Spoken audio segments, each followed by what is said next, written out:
Chapter 21 A Coquettish Smile. When Qingju walked out of the study, it was more than an hour later. She adjusted the slightly askew hairpins and narrowed her eyes to smile at the western sunset at the doorway. When she turned back, she saw the shadow of He Hung standing straight by the desk. A person in the dark, a person in the light. They always will find the other exceptionally dazzling. When He Hung raised his head, it just happened that he saw the smile and his eyes were blinded. Unexpectedly, feelings of amazement rose. He seemed to understand a beauty melts one's heart with her coquettish smile. Wang Fei, Yuzan came forward and wrapped a thin cloak around Qingju. She bent to tighten the cloak. It's cold outside, Wang Fei has to take care of her body. Slightly raising her chin to let Yuzan finish adjusting, Qingju laughed. Yu Yawan, are you all really thinking of me as a porcelain doll? Wang Fei has been ill recently.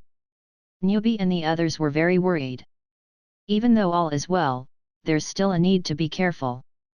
Yuzan tied off the cloak and smiled as she bent in a bow. She moved to Qingju's side and supported her hand. Qingju shook her head in amusement and stepped onto the stone stairs. I remember I have an unfinished pouch to embroider, let's return. Ming He watched as Wang Fei left with a herd of Yawan. He bowed along with the other servants, calling, Wang Fei take care. Qingju stopped in her steps to turn and nod at him before continuing forward. Just this little action, it suddenly decreased the distance between Ming He and Wang Fei. The status embodied by Wang Fei. For her to nod at him, that was a great honor. He turned to look inside the study, walking to the doorway and inquired, Wang Yat, the Department of Household Affairs delivered some lamb from the northern borders. Master can have a bit of a taste. Get somebody to prepare meats and vegetables and deliver it to Zheng Yuan. Ben Wang and Wang Fei will eat hot pot together. He Hung walked to the door. He looked at Ming He before adding, a while earlier, didn't one of the Eastern Commandery official present some roe deer and other game meat? Get them to prepare it carefully. Wang Fei mentioned a few days ago she wanted to eat hot pot. With the weather now, it's a good time to do so. Nikkei will go order it immediately. Ming He bowed and retreated. He sped up as he left the yard. On his way, he had to tell this to Zheng Yuan so Wang Fei wouldn't be surprised. To eat hot pot inside in the winter was a very satisfying experience. Even more so when the food were very fresh and there was no need to worry about pesticides or loss of texture from freezing it. Picking up an authentic wild mushroom and putting it in the bowl, she dipped it into the prepared top-notch seasoning. One bite, rich and spicy, it was unspeakably enjoyable. Qingju didn't like lamb, but the preparation of the lamb meat this time was very good. She could only taste the smooth and fine texture of the lamb and there was no rank odor. The mountain chicken was tender, the shrimp succulent, and the deer and game meat that was rarely eaten in her previous life. Qingju couldn't resist but eating those too. He Hung stared with shock at the disappearance of dish after dish of food. This was the first time he saw a woman who had this hearty of an appetite.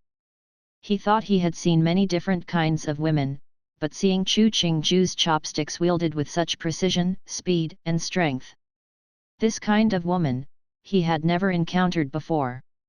At the end, Qingju swiped the mushroom on her chopsticks before swallowing and setting them down. She rinsed her hands and mouth before exclaiming, it's been so long since I've eaten so freely, has Qi scared Wang yet? He Hung had been wiping his hands. Upon hearing this, he said, seeing Wang Fei's appetite is this good, Ben Wang has nothing to worry about. Since you like hot pot, in the future, the kitchen should make it frequently. Forky, hot pot isn't delicious if often eaten, but if it had been a long time, the desire will rise. The past few days, my body hadn't fully recovered so I didn't dare eat this type of food. But now, my desire has been fulfilled. Taken a handkerchief from Yuzan to wipe her hands, Qingju stood and asked He Hung, is Wang Ye willing to accompany Qi for a walk? After each this much, it necessitates a walk. He Hung stood and extended a hand to Qingju. Qingju, come with me. Chu Qingju smiled as she gave her hand to the other. The other's warm palm fit perfectly around her hand. She moved slightly to let their fingers intertwine. She smiled at He Hung and remarked, "Some say, 10 fingers intertwined, will live together until the hairs turn white." He Hung smiled warmly and his hand tightened around hers. The two held hands as they walked out of Zhenyuan, a long procession loudly following behind and lit up the road in the night. Chu Qingju looked regretfully at the dark sky. Summer nights are much better to look at. Even if there is no moon, there are still stars. He assumed she was a naive young girl. Then let's have some literature, discuss some moon and stars, chat about some poems and songs. Today is the 2nd of the month, naturally there would be no moon. But a winter moon is also very beautiful. He Hung imitated Chu Qingju's motion and lifted his head. He then turned to Chu Qingju and stated, "But it is cold on winter nights, so many have overlooked it." Chu Qingju's eyebrows moved slightly, but she was full of smiles when she looked at He Hung. Many people like bright and colorful things, like the summer's moon and stars, the spring's flowers, and the winter's plum blossoms. Qi isn't different from them and prefers the things that everybody admires.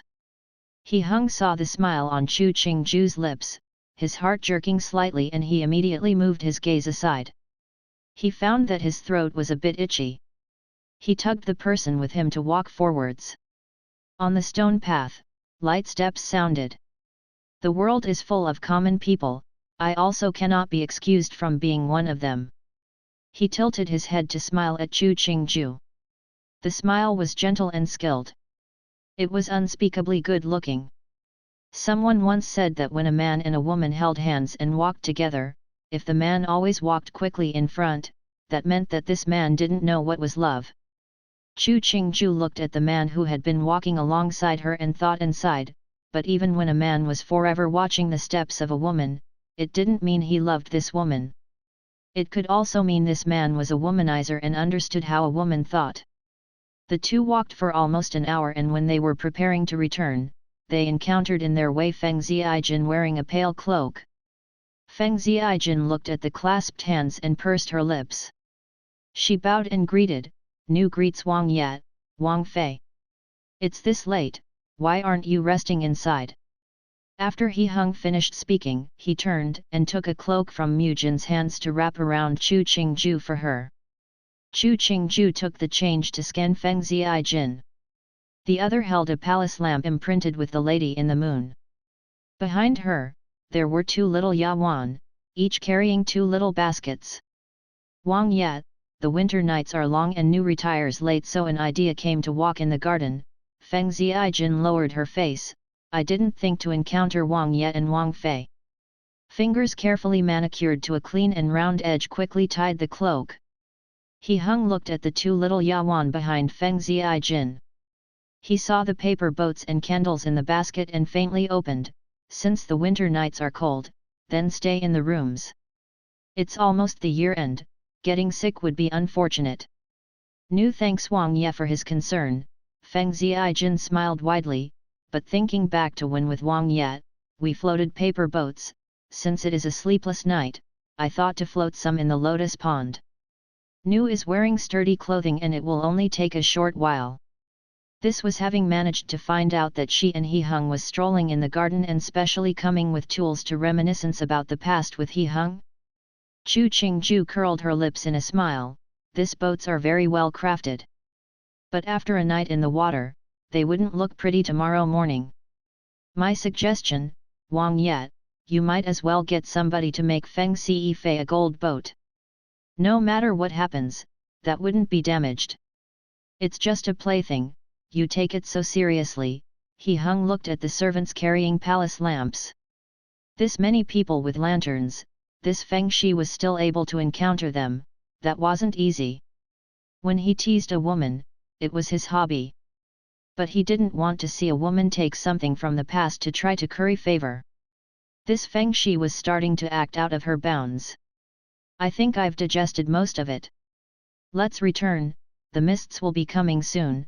He Hung held Chu Qingju's hand again, and looked at Feng Ziijin, who had retreated to one side before he left without a hint of hesitation. Feng Ziijin stared in disbelief at the back of He Hung and Chu Qingju. She didn't believe that Wang Ye would just leave. Was it that what she had done wasn't enough to stir up his memories of the past? At that moment, she saw Chu Qingju turn her head, a faint smile appearing on her face. She suddenly started, a strange cold creeping up her back. The biggest difference between men and women was that men were always best at forgetting the good of women and women was best at remembering the good of men. So when a woman interacted with a man, it couldn't always be good. If she was too good to him, he would take it for granted and forget the effort that the woman put in.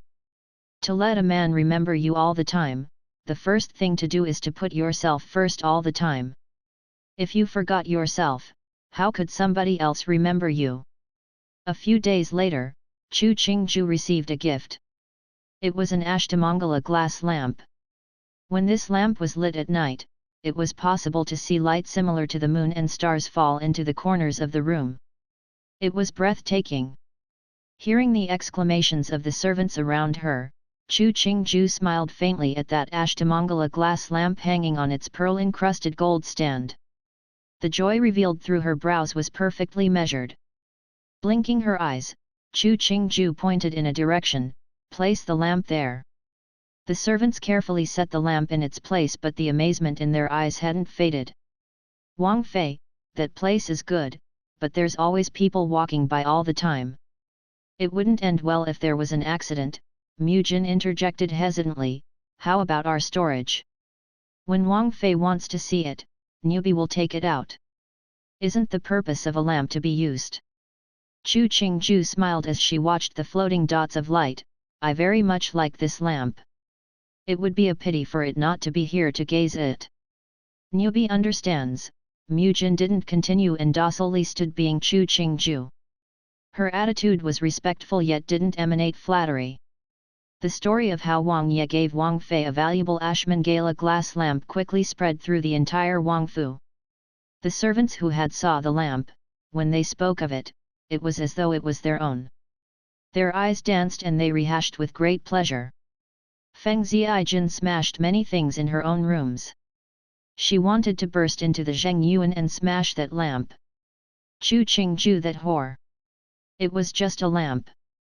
Did she have to let the servants spread it to the entire fu, as though it was that marvelous? After smashing another piece of porcelain, Feng Ziijin panted as she looked at the Yawan by the door and snarled, "What is it?" The little Yawan shrunk into herself before carefully announcing, "Mistress, Wang Fei has invited you to Zhenyuan." Feng Ziijin's face darkened. She then wiped at the loose strands of hair by the face. "Send someone in to serve me." She just wanted to go see what ploy that whore had cooked up again. Chapter 22. To cause ruin. The door to Zhengyuan was on the same line as the door to the Wangfu itself.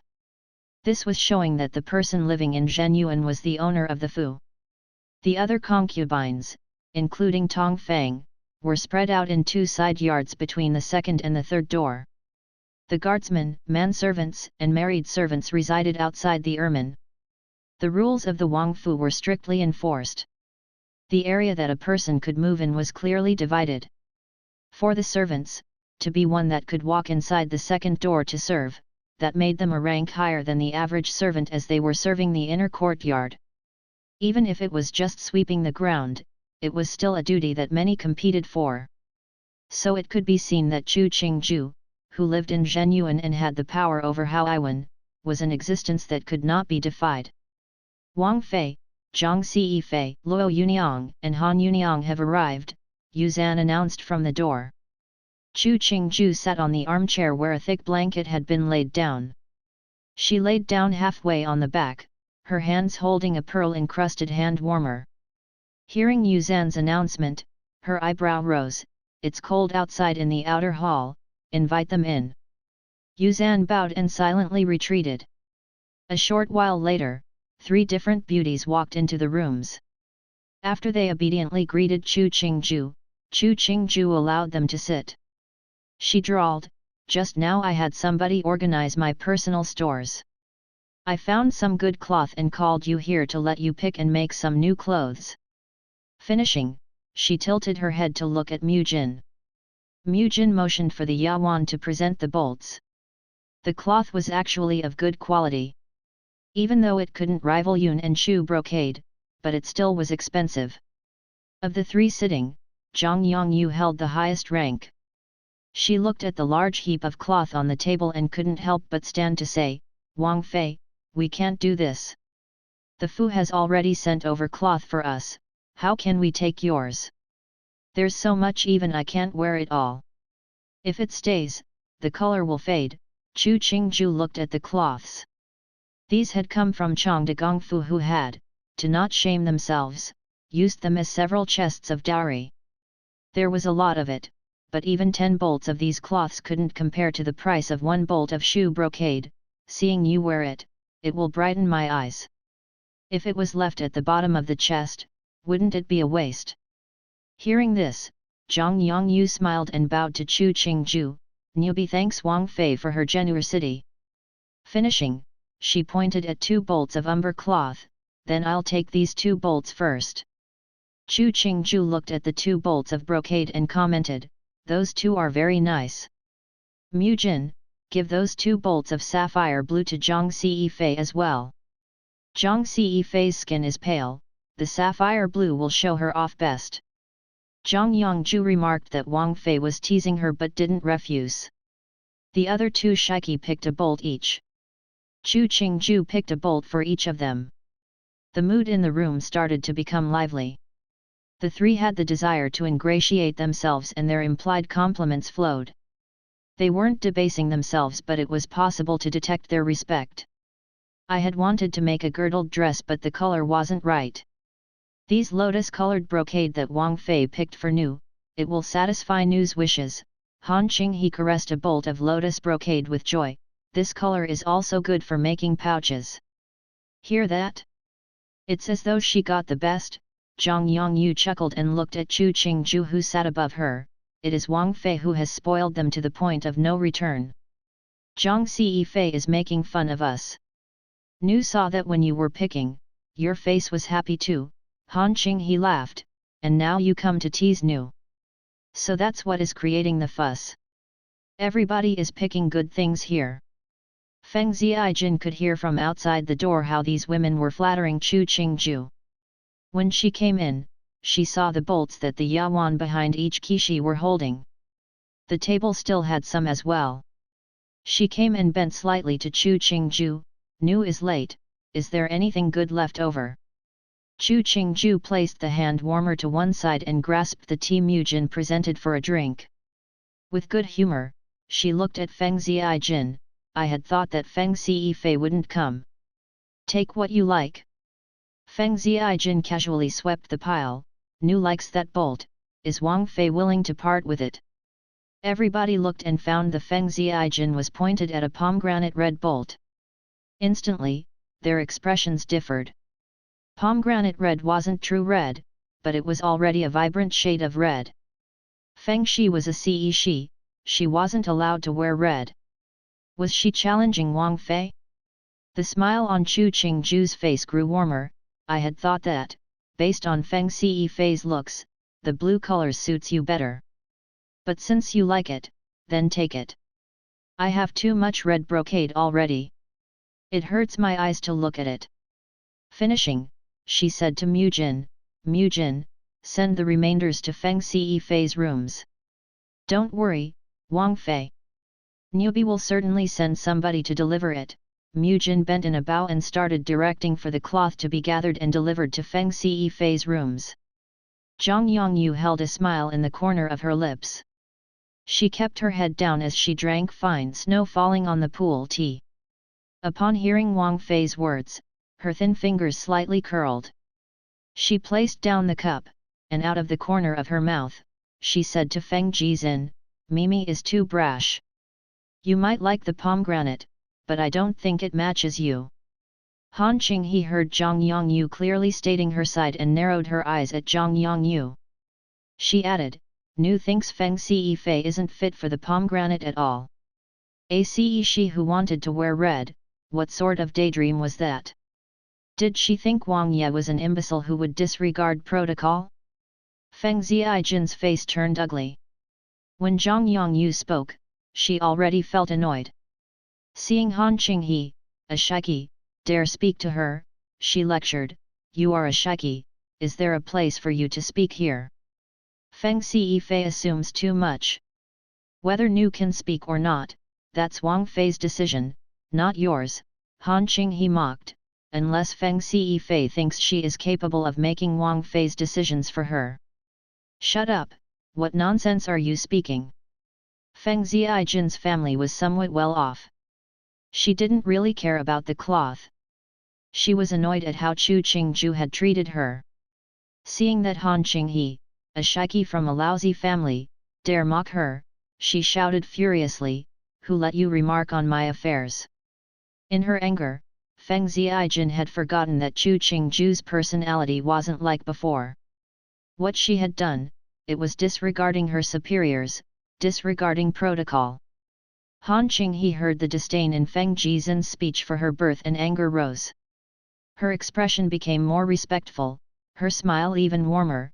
"Feng Zifei, don't be angry. Nu is just stating the truth." "You." Feng Ziaijin stepped forward in anger. Somehow, she stepped on the hem of her dress and with a high shriek, she fell down. The instant she fell to the floor, she seemed to hear the clear sound of something braying.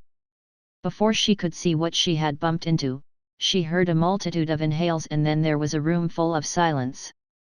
She grabbed the hand of a yawan to lever herself up and saw a glass lamp smashed on the floor. The little pearls that had been encrusted rolled away to the side. The jewels and pearls that had been on the corners had fallen off. As to whether the body of the lamp had cracked, nobody knew. Heavens, this is the Ashtamangala glass lamp that Wang Ye specially found the craftsman to make for Wang Fei. Han Qinghe exclaimed before closing her mouth, her face flustered. By this time, no matter how dumb Feng Ziaijin was, she knew that something was astray. Her body froze and she knelt with a bang. "Wang Fei, Nu didn't mean to. Please investigate clearly." Everybody carefully peeked at Wang Fei's expression. They found her face was frozen, almost as though she still hadn't recovered. Instantly, the hearts of those present started to tremble. Everybody in the Fu knew how much Wang Fei liked this lamp. Wang Ye had been flush with joy. Now that the lamp was damaged, nobody knew how furious Wang Fei would get.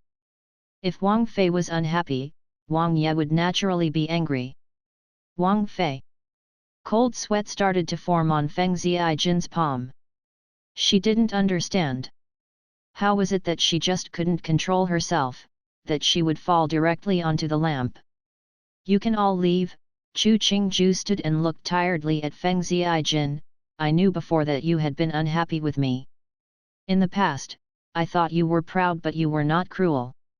I didn't think you would be like this." Yes, it was too much of a coincidence. She didn't hit anything else, but she managed to directly bump into the token of love that Wang Ye gave to Wang Fei. It was jealousy. A little Fei could be arrogant and demanding, but she had to disregard Wang Fei. It was a major overstep. Wasn't she just riding on the fact that Wang Fei had never punished her before? The people inside watched as Wang Fei dazedly returned to her inner rooms. They all paused for a beat before carefully picking up the Ashtamangala glass lamp and found that the lamp had already cracked. Such an exquisite work of art, a pity. Zhang Yongyu sighed, "Let us leave. Wang Fei is probably not in a good mood now. We shouldn't disturb her." Finishing, she took the two shaiki with her.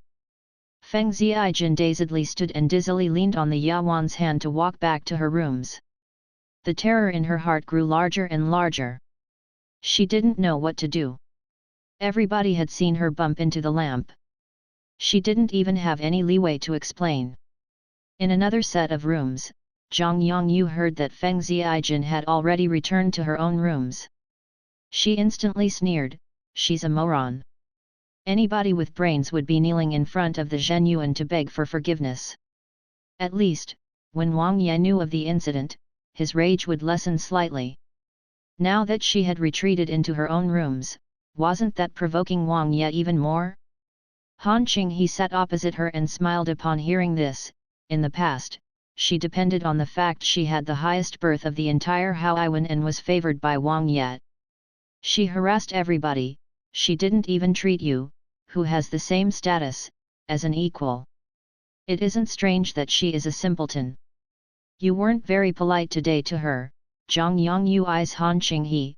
Han Shiki has this side, I was fooled in the past. Zhang Zifei is nimble-minded and has never just wrong before. Han Qinghe smiled and rose to bow to Zhang Yongyu, Nu is just going with the flow. I learned this from Zifei, so Nu has to thank you. Zhang Yongyu jerked her lips and said flatly, Han Shiki doesn't have to be so polite. I just want to have an easy life. You and I are water of the well and water of the river. There's no need for pleasantries. Han Qinghe snorted and bowed again. If that is so, Nu will bid farewell. I won't bother seeing you out. Zhang Yongyu tilted her head and watched the figure of Han Qinghe disappear outside the door. A beat later, Ailu opened. Mistress, what did Han Shiki mean? She is just displaying her loyalty to Wang Fei and feeling me out. Zhang Yongyu snorted. Just wait, tomorrow there will be something for that Feng Zifei to worry about. If the heavens wish for one's death, it will first allow for one's madness. Zhang Yongyu stood. She's been mad for too long. She forgot her own identity. It isn't undeserved that Wang Fei is going to sort her out. Ailu wanted to ask that if it was clearly Feng Zifei who kept on provoking which created the disaster, but why would it turn out to be Wang Fei sorting out Feng Zifei? But seeing her mistress remain silent, she docilely closed her mouth. Chapter 23 Pleading. Feng Zifei was arrogant and villainous. She broke the Ashmangala glass lamp Wang Ye gave to Wang Fei. The news spread like fire through the entire Fu. The people who disliked Feng Zifei felt a vicious satisfaction and waited to see her misfortunes continue. But who knew on the second day that the Zheng Yuan didn't make any moves? Wang Fei didn't even send out any words of admonishment. Those servants that had been offended by Feng Ziijin were disappointed. Was the incident going to be covered up like this? Another 2 days passed, and just when the rumors were starting to settle, members of the Feng family came to the Fu. Feng Zifei's father was a third-grade assistant minister in the Department of Works. Relatively speaking, this wasn't a very important position in the city of Jing. Moreover, it was in the Department of Works and not an important department such as the rights or revenue. Before the Feng family's card could be passed into Zheng Yuan, it was blocked by Wang Yi's people. They only said that the Fu was temporarily not receiving any visitors. The Feng family didn't even get to meet Wang Ye and Wang Fei. They didn't even manage to leave behind their gifts before they were thrown out. The Fu became lively again. Wang Ye was very rude to the Feng family. Did it mean that he was very discontent with Feng Zifei? Before everybody could react, Feng Zifei was moved to a small set of room in the western corner of the Wang Fu. Her allowances were all halved. Even though she still called a Zifei, her allowances were no different than any other shiki. Instantly the news came out that Wang Ye wanted to demote Feng Zifei to a shiki. The title of Zifei, it was just a pretty-sounding title. In the most basic terms, it was just a Uniang of somewhat good birth. The only one of Wang Yi's women that could enter the genealogy book of the imperial family was Wang Fei and no one else. Today, Wang Ye could let the servants call you Zifei. Tomorrow he could let the servants call another person Zifei. No matter how noble this she was, it couldn't measure up to half a hand of the de wife. In the Zheng Yuan, Chu Qingju looked at the box that He Hung had personally presented and then looked suspiciously at He Hung. Wang Ye, what good thing is in this box, that you have to taunt Qi with it? He Hung pointed to the door and windows and ordered the servants, close the door and windows, make the room darker. Because of the weather in the winter, the rooms were already darker than in other seasons.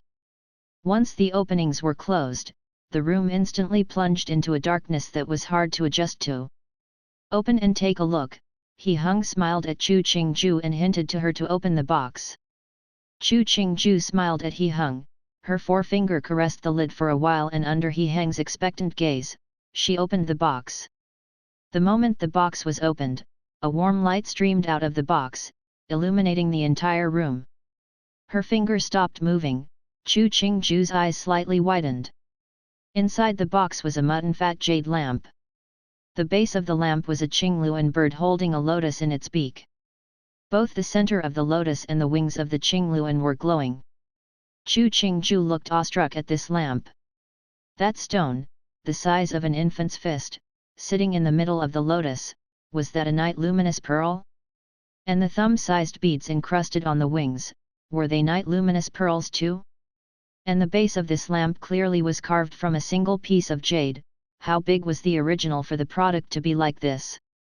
The lotus flower wasn't small, its weight almost surpassed the base of the lamp, so how did it maintain balance with the lamp base? Even though the luminous pearl's light was gentle, but on this lamp, Chu Qingju could only see the radiance of the Tuhao. The ancient people had endless imagination and creativity. In this instant, a certain dumb hick from the modern times knelt under this great culture. The glass lamp before had exquisite workmanship, but Chu Qingju had been used to the different glass products of the modern age and wasn't amazed to this point. Today, with this night luminous pearl, the only thing she could do was worship it. Seeing Chu Qingju's awestruck face, He Heng smiled and informed her, "This lamp was bestowed to me by Fu Huang when I moved out of the palace 2 years ago to start my own fu. Supposedly, it was the masterpiece of a master craftsman 100 years ago. This might not be as beautiful as the light of the moon and stars, but the carving on this jade lamp is passable. It will be suitable for you to use when you sleep." The servants in the room were already dumbfounded. A night luminous pearl, it was already a valuable artifact. This lamp, it was worth entire cities. Wang Ye really did place great importance on Wang Fei. In the myths, Qingluan is the messenger bird of good news besides the heavenly empress. They say that the Qingluan is a romantic bird, it spends its entire life searching for the one. Chu Qingju's face, under the gentle light, seemed exceptionally warm. Her eyes seemed to have been infected with the light from the pearl. Meeting Wang Ye is the greatest fortune of Qi's life. He Heng slightly lowered his head, not looking at that luminous pair of eyes. He said softly, "It's just an object. If Qingju likes it, it has fulfilled its highest duty."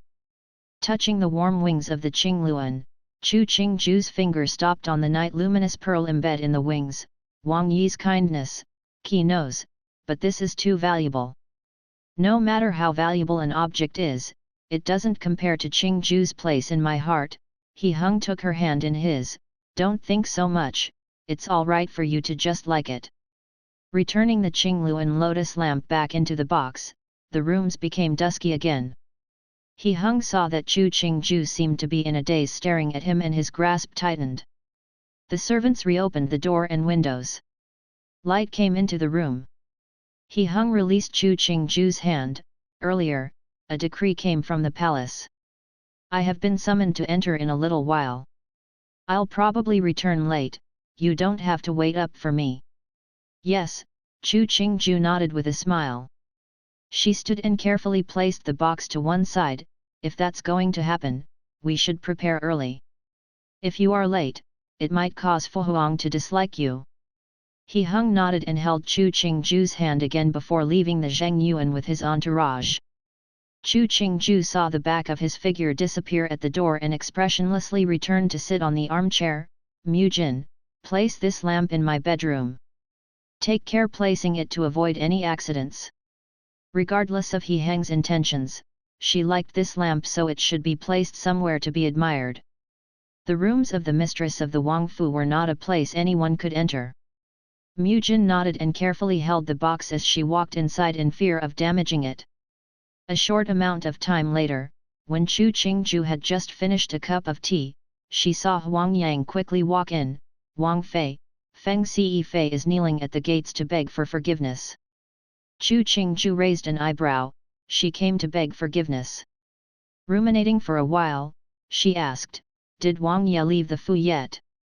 "Just left." Huang Yang thought a bit. Feng Zhifei is wearing plain clothes. She says she is truly regretful and begs Wang Fei to forgive her. Such a good show, but the intended audience isn't here. Chu Qingju chuckled and stood. I do wish to see how she is truly regretful. Draping on a fox-skin cape, Chu Qingju took with her a group of high and low-rank servants as she walked to the gate. She saw Feng Jizhen dressed in black and kneeling with a small yawan. Maybe it was that the clothes weren't thick enough, her face was also slightly dark. When she came out, a few flickers of regret appeared on Feng Zhijin's dark face and she gave a heavy kowtow, knew was ignorant and made a great error and begs for forgiveness from Wang Fei. Feng Zhifei, what are you doing? Chu Qingju walked to the top of the stairs at the gate. She calmly looked at Feng Zhijin's state. I have never done anything to Feng Zhifei, what is the meaning of your actions? Wang Fei, please forgive Nu. In the past, Nu was disrespectful, Nu didn't know her bounds. Feng Zhijin gave a few more kowtows and then crawled in front of Chu Qingju. Wang Fei, please persuade Wang Yat, don't demote Nu. Please, Wang Fei, help say something on behalf of Nu. Chu Qingju just saw that, in the span of a few days, Feng Zhijin had become haggard, her eyes bloodshot. There was no sign of the liveliness and arrogance in the previous few days. In the past, this person carried herself as though she was on top of the world. Did she ever think that a day like this would happen? However, He Hung was actually going to demote her from Zhifei to Yuniang. Was this telling everybody that in this Wang Fu, other than him as Wang Yat, there was only her as Wang Fei who was one of the owners of this Wang Fu? She had already known He Hung was a smart and sensible person. Otherwise, he couldn't act so decisively. To purposefully let Feng Zhijin find out, wasn't it just to make sure this scene would happen?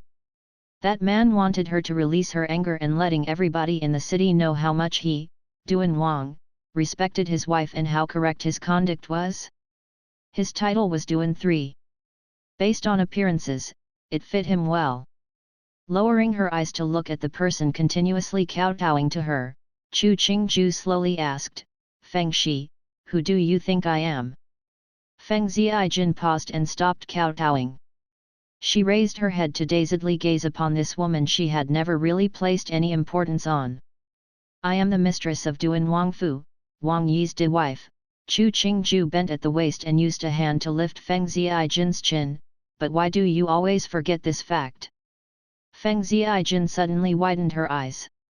She remembered when Chu Qingju had humiliated her before by lifting her chin. At that time, she had been enraged and felt humiliation. But now, she felt a coldness seep into her entire body. This woman in front of her wasn't a harmless bunny, she was a seductive fox demoness, a poisonous scorpion. Chu Qingju laughed in satisfaction as she saw Feng Zhijin start to tremble. She slowly straightened and using a handkerchief, one by one, she wiped her fingers. I remember when I just got very sick, I vaguely heard you say outside, it was annoying to waver between life and death. Feng Zhijin's trembling became more severe, even her teeth started chattering. I didn't die. How can I receive your pleas? The smile on Chu Qingju's mouth was so gentle it seemed to be made up of water. She exclaimed, Feng Zhifei, what are you doing? It's so cold on the ground. Wang Ye always makes his own decisions, you have made it difficult for me too. Who? Feng Zhijin's terror reached its peak and turned to rage. Before she could start swearing, Yin Lu covered her mouth. Oh, I had forgotten. The Feng family does have some influence. Presumably, the family teachings are strict. Do your cousins have the same lively personality that you have? Feng Zhijin instantly stopped and sank powerlessly to sit on the ground. She looked dazedly at the smiling Chu Qingju and muttered in a low voice, You want to coerce me? Hearing this, Chu Qingju used her handkerchief to muffle the laughter coming out of her mouth. Feng Zhifei, don't joke. Us inner chamber women, the most important part of us is our reputation. Matters outside, they aren't easy to deal with, and meddling is an embarrassment. Feng Zhijin opened her mouth but could say anything. She didn't understand. She was the most favored Ce Fei, how could she end up like this? Didn't Wang Ye not like Wang Fei, why was it like this? Chu Qingju kept a faint smile as she watched Feng Ziijin leave, aided by the support of the servants. The smile gradually faded at Chu Qingju's lips and she looked coldly at the back of the figure, not a hint of warmth to be found. Chapter 24 Zhouli, Sister-in-Law. Chu Qingju toyed with the invitation sketched with a flower and had an underlying fragrance.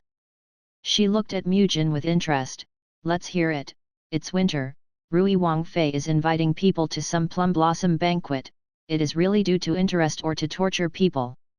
The Qin family was a literary family, so this Rui Wang Fei, Qin Bailu's actions did fit the label of the refined person. The flowers did not fall dew in the white dew, and dried in the cold wind. No one loves the desolate state, even more, they avoid it and look from far away. Chu Qingju smiled as she put the invitation to one side, and exhaling a warm breath, if there is much white dew, the autumn rice's ears are full. I wonder after the frost, is there really a good harvest? Mujin smiled and placed the invitation to one side. She replied, Newbie heard that if there is frost before and after the white dew, there will be a good harvest. Dew without frost, the harvest could only be bad. Our Mujin knows so much, Chu Qingju stood, since it is the first banquet since San Daimei married into the imperial family, I, as her Sayaseo, can't be absent. Get somebody to send back a reply, just say that I will arrive on time.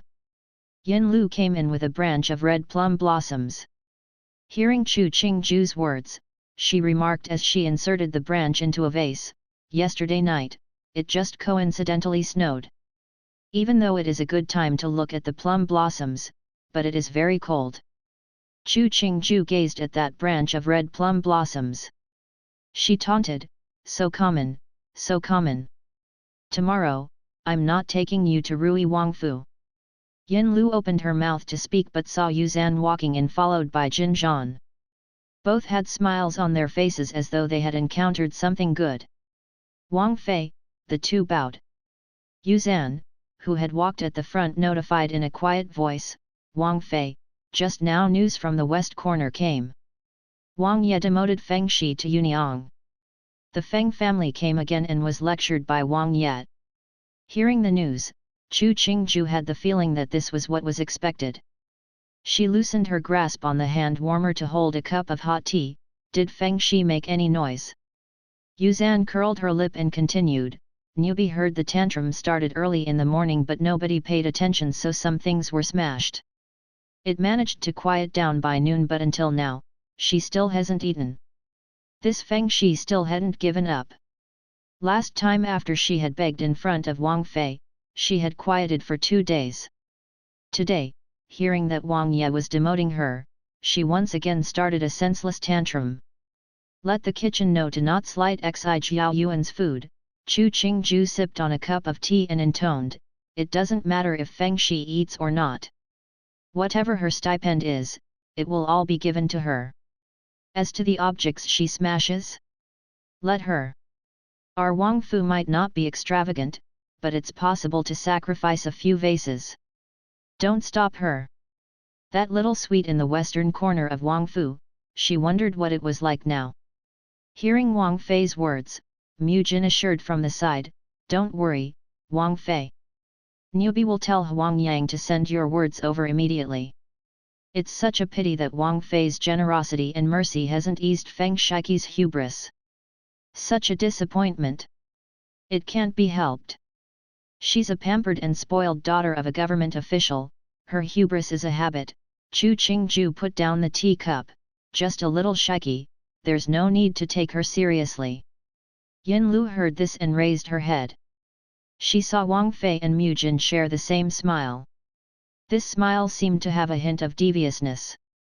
The words were reasonable, but why were Wang Fei and Mujin's smiles so strange? Feng Shi is still having a fit. He came back to his fu and heard Xiao Ganzi's report. He frowned, what's she throwing a tantrum about? Hearing this, Xiao Ganzi lowered his head and an awkward expression appeared on his face.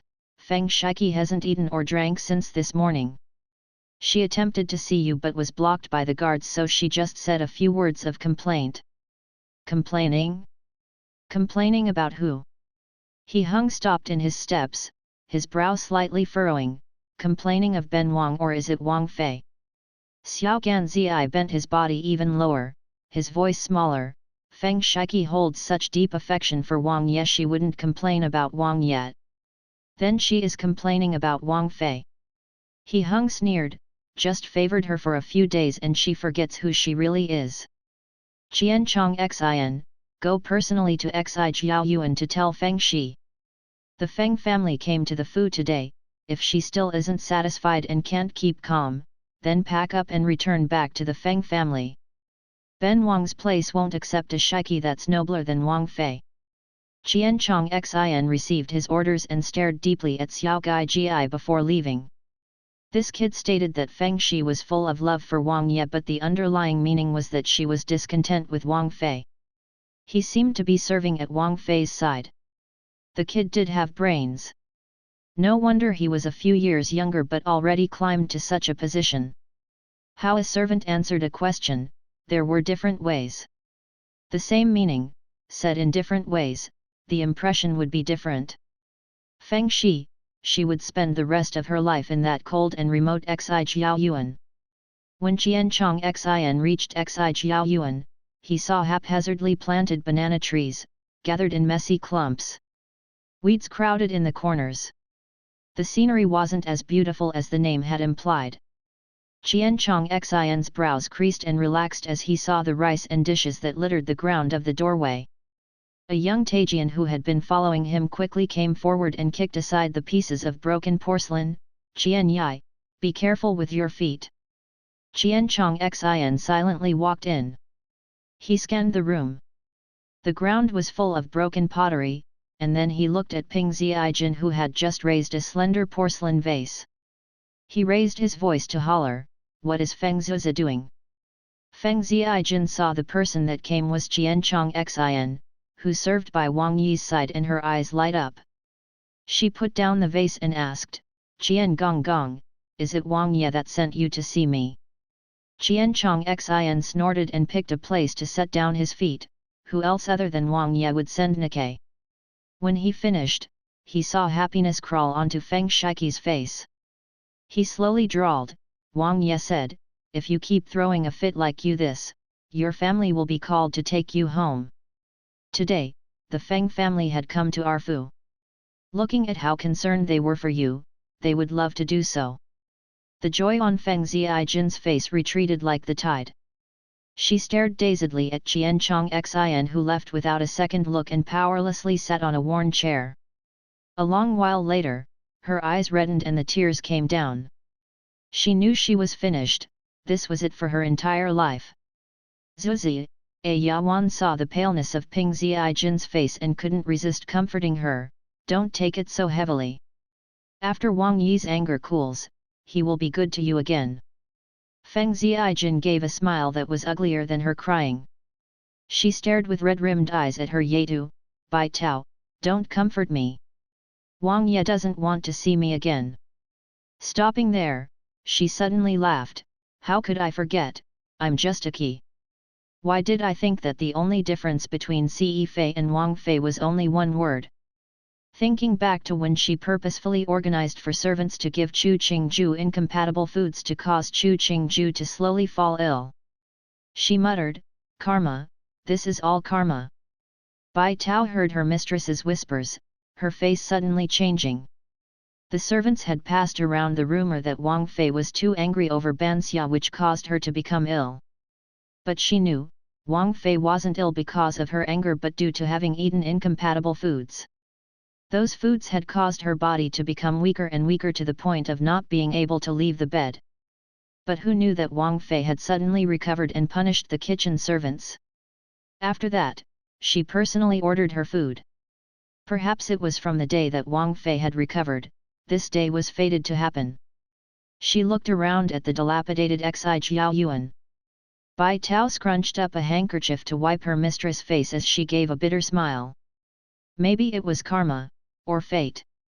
Due to the fact snow had fallen for the last 2 nights, so even though there were people who swept the streets, there was still a thick layer remaining. The people who made a living on the street bore the attack of the snowflakes as they saw, from far away, a carriage with an ebony roof drawn by 4 horses slowly proceed. Each time the horses stepped forward, a ringing would come from the carriage. Preceding and succeeding the carriage were guardmen, Tajian and imperial bodyguards. Everybody on the street understood when they saw the procession.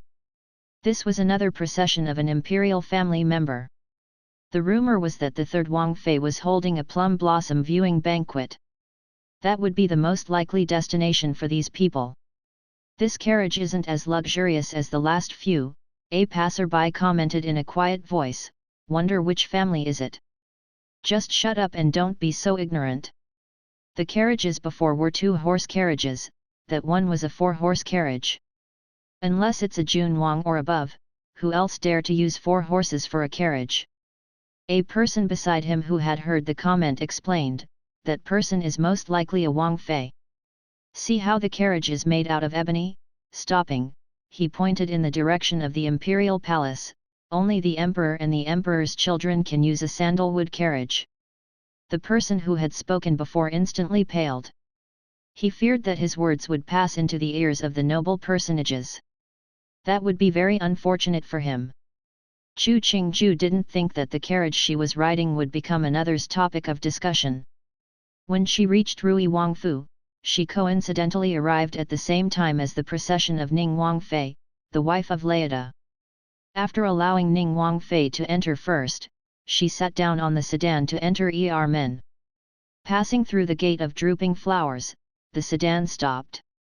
After she held Mujin's hand to exit out the sedan's door, she saw a few women dressed grandly standing at the threshold of the gate. She looked over and bowed to Ning Wangfei, greetings to De Huang Sao. Daimei doesn't have to be so courteous. Ning Wangfei reached out to support Chu Qingju, a warm and gentle smile on her face. Chu Qingju smiled at Ning Wangfei and looked towards Rui Wangfei who had been standing a step behind Ning Wangfei. The two bowed one after the other which passed for a greeting. At this time, many others came over to greet Chu Qingju. When the disturbance calmed, the 3 Zhouli chatted among themselves as they walked at the very front. They seemed so intimate that even blood sisters couldn't compare. Huang Sao was late today, she has to drink later. Qin Bailu held Chu Qingju's hand. Her voice was thin and soft. She teased, you can't refuse. Ning Wangfei knew that Chu Qingju arrived at almost the exact same time as her, but she let her enter first, so she interjected, San Daimei, you may not know, your Sao arrived at the same time as me. But it was just I came in first, you can't punish her for that. The two had arrived one after the other. How could Qin Bailu not know? But finding out that the two hadn't agreed to arrive together, she didn't raise the issue again and turned to converse on the plum blossoms in the garden. Chu Qingju listened cheerfully and her gaze seemed to accidentally pass over Ning Wangfei. The rumor was that Ning Wangfei Wei Qingyi was very virtuous as she ran Ning Wangfu very successfully and the concubines lived in harmony with her. Today, as she met the real person, the rumors didn't live up. She couldn't help but sigh, no wonder she was a wife of the imperial family. Chapter 25 Women. The plum forest of Rui Wangfu might not be the most beautiful in the city of Jing, but it was the most famous plum forest in the city of Jing. Because these plum trees were personally bestowed by the emperor. At the beginning, when Rui Wang was leaving the palace to construct his fu, he said he liked plum blossoms, so the emperor sent out an imperial decree and picked plum trees for the Ministry of Works to plant. Therefore, nobody in the entire Jing city would say that the plum blossoms of Rui Wangfu were not beautiful.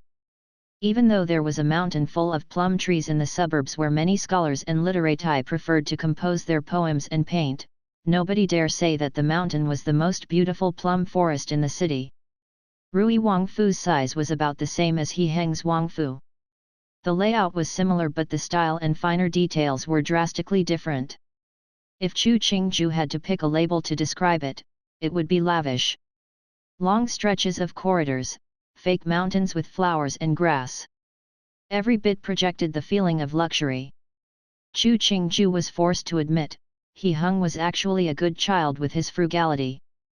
But this Rui Wangfu was too ostentatious.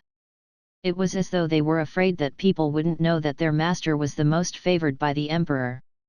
People said that you could see a person's taste from the house they lived in. Of course, this only applied to people who had money. If Rui Wangfu's style was considered to be lavish, then the house He Hung lived in was low-key tasteful luxury. From this point, it was possible to see the different personalities of the two brothers. Passing through a moon door, the snow that had gathered on the stone paths had already been swept away so that the people admiring the flowers were not impeded.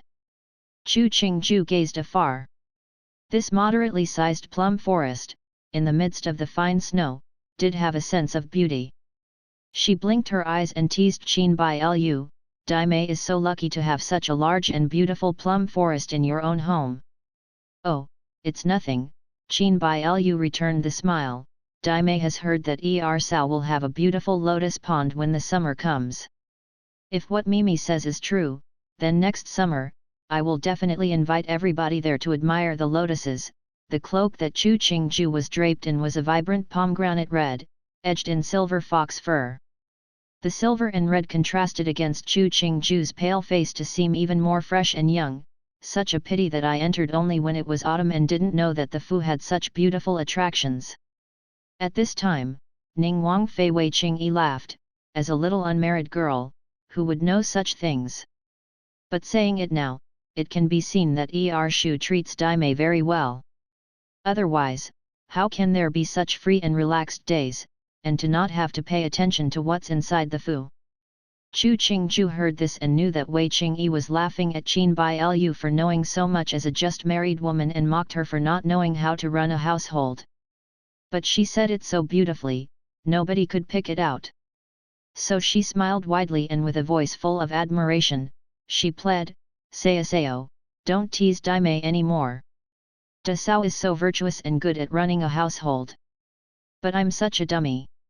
When I have to deal with the household, I'm always flustered. Luckily, our Wang Ye is magnanimous and doesn't blame me. Otherwise, I'll be too ashamed to leave my rooms.